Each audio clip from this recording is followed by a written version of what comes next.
Taiwan to handle spate of Chinese balloons based on threat level. U.S. launches new multinational operation to protect Red Sea trade. Japan to ship domestically made Patriot missiles to the U.S. Taiwan export orders return to growth for first time in a year. Cambodia to expand cross-border payment network for its digital currency. Denmark, U.S. reach defense agreement. Toshiba to be delisted after 74 years. Apple halts U.S. sales of watch after losing patent case.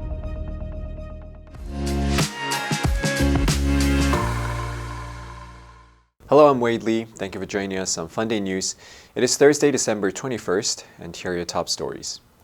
Taiwan's defense ministry in Taipei said on Wednesday the country will handle Chinese balloons flying nearby on threat assessment, though officials believe the current wave is for weather purposes, driven by the prevailing winds at this time of year. Speaking to reporters, Defense Ministry spokesperson Sun Lifang said, "Generally speaking, most of the ones we have spotted so far are weather balloons." He said, "They are from mainland China and not necessarily from the People's Liberation Army." Sun said that from October to March Chinese balloons are more regularly spotted. He added the ministry will handle Chinese balloons depending on the threat assessment level, but what exactly that entails is secret. Sun said the ministry will announce it if the balloons are for surveillance purposes, but it is so far not possible to judge whether the balloons seen at the moment are connected to the election. The ministry has said the balloons it has spotted this month disappeared after flying north of Taiwan. U.S. Defense Secretary Lloyd Austin on Tuesday announced the creation of a multinational operation to safeguard commerce in the Red Sea following a series of missile and drone attacks by Yemen's Iran-aligned Houthi. Austin is on a trip to Bahrain, home to the U.S. Navy's headquarters in the Middle East. He said participating countries include the United Kingdom, Bahrain, Canada, France, Italy, Netherlands, Norway, and Spain. He said they would conduct joint patrols in the southern Red Sea and the Gulf of Aden. Just hours before Austin's announcement, the Houthi group said it launched a drone attack on 2 cargo vessels in the region. The Houthis have threatened to target all ships heading to Israel, regardless of their nationality, and warned international shipping companies against dealing with Israeli ports.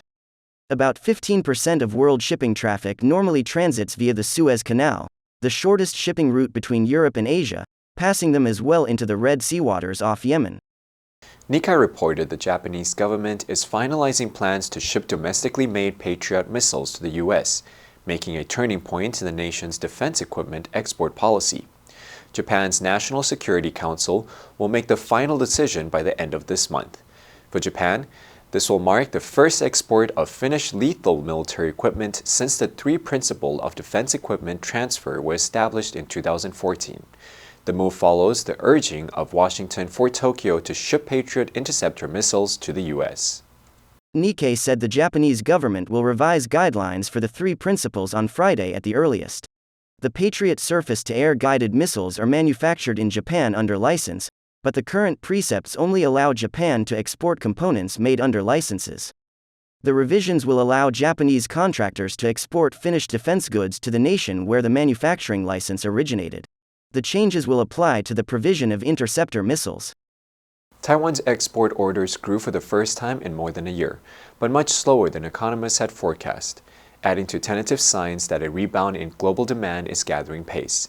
According to a statement from the Economics Ministry in Taipei on Wednesday, orders to Taiwanese company from overseas clients grew 1% in November compared to the same month last year. That was much lower than the 5.2% figure forecast by economists in a Bloomberg survey. However, Bloomberg said despite the miss, the data bolster cautious hopes that a recovery is getting underway. Taiwan's exports saw their highest increase in more than a year in November, though they fell short of market expectations. After a tough year for exporters, officials in Taipei expect global demand to bounce back in 2024. The government's Statistics Bureau upgraded last month its forecast for exports next year to 6.3% from a previous estimate of 5.9%.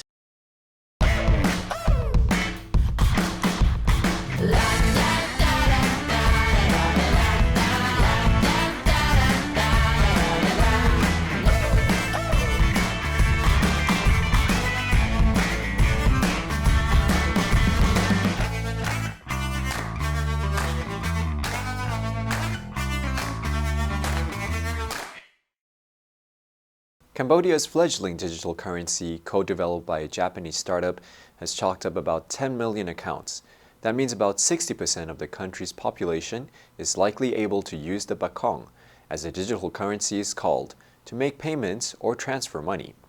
The central bank governor, Chia Seri, told Nikkei, the National Bank of Cambodia will expand a cross-border payment network for the bakong in cooperation with UnionPay International and other foreign partners. Chi told Nikkei on Monday, "We have already launched cross-border payment connectivity with Thailand, Laos and Vietnam." She added that the NBC has also signed MOS with the Central Bank of Solomon Islands and the Reserve Bank of Fiji as well as with the National Bank of Rwanda. Meanwhile, it has signed a memorandum of cooperation with Japan's Ministry of Economy, Trade and Industry to eventually enable QR code-based payments between the countries. Denmark has reached a defense agreement with the United States that will allow U.S. soldiers and military equipment to be based on Danish soil. The country's Prime Minister, Mette Frederiksen, said on Tuesday, this means that U.S. soldiers and equipment can be permanently stationed on Danish soil. Reuters reported the 10-year Denmark-U.S. agreement was announced after the United States signed similar agreements with Finland and Sweden this month. Reuters said Denmark and the United States began negotiating in February last year. Frederiksen said the agreement will be signed later this week and will enter into force when necessary legislation has been adopted about a year from now. Finland on Monday signed a defense cooperation agreement with the United States to grant the U.S. military broad access across the Nordic country to the vicinity of its long border with Russia. Sweden signed a similar agreement earlier in December, and Norway signed in 2021. Toshiba will be delisted on Wednesday after 74 years on the Tokyo Exchange, following a decade of upheaval and scandal that brought down one of Japan's biggest brands and ushered in a buyout and an uncertain future.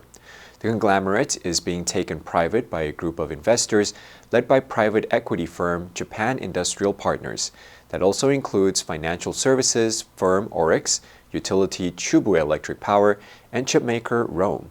The $14 billion takeover puts Toshiba in domestic hands after protracted battles with overseas activist investors that paralyzed the maker of batteries, chips, and nuclear and defense equipment. Although it is not clear what shape Toshiba will ultimately take under its new owners, Chief Executive Taro Shimada, who is staying in his role following the buyout, is expected to focus on high-margin digital services. But some industry insiders say splitting up Toshiba may be a better option. Apple will stop selling its smartwatches through the company's own U.S. stores before Christmas after losing a patent infringement case. The iPhone maker said it would preemptively halt U.S. sales of two of its latest Apple Watch models, the Series 9 and Ultra 2, on December 21st through its own website and after December 24th in physical stores. The move comes after the U.S. International Trade Commission issued a limited exclusion order against the product in October, threatening a ban on imports of the devices. Nikkei reported a U.S. judge found in January that a headline feature of Apple's latest watches, a blood oxygen sensor, infringed patents owned by medical device maker Masimo. Apple is appealing against the ITC ruling as it awaits the outcome of a presidential review by Joe Biden, who has the power to veto the ban. The presidential review period ends on December 25 and the devices will still be available until then from other U.S. retailers. Sales in other countries are not affected by the U.S. ITC ruling. The answer for yesterday was A, plateau. The U.S. heroin market now appears to have reached a plateau. Did you answer correctly? Now let's delve into the news of Apple halts U.S. sales of watch after losing patent case. Number 1, infringement. 违反, 违背. Even minor infringements of the law will be severely punished. Number 2, preemptive. 抢先的, 先发制人的.